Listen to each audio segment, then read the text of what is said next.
Hello mga pangit, for today's video nagpakain muna ako ng mga alaga kong pato or itik, yung tawag dito sa amin sa Hiligaynon.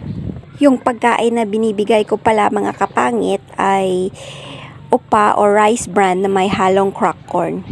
Alam nyo mga kapangit, ang takaw-takaw talaga kumain ito ng mga pato.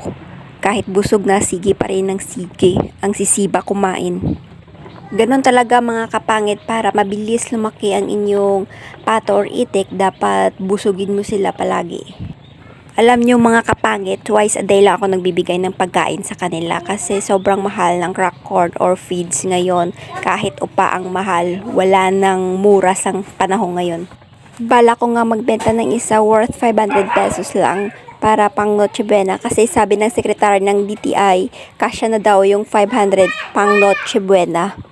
Naniniwala ba kayo dun mga kapangit? Kasi hindi ako naniniwala na kasya yung 500 sa Noche Buena. Kasi pamasahe pa lang mula rito sa amin papuntang market is worth 80 pesos na.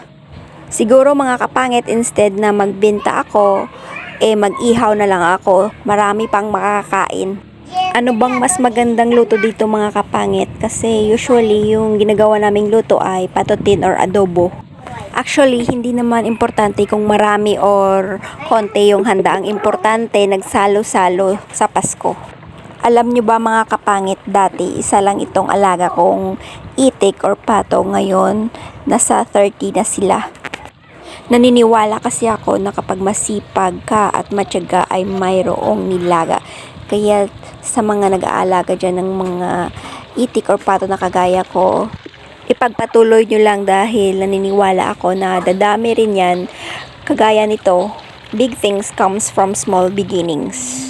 Alam nyo mga kapangit, wala naman kasing nakukuha sa madalian. Dapat sipag, tiyaga talaga ang diskarte. Ang puhunan sa buhay mga kapangit.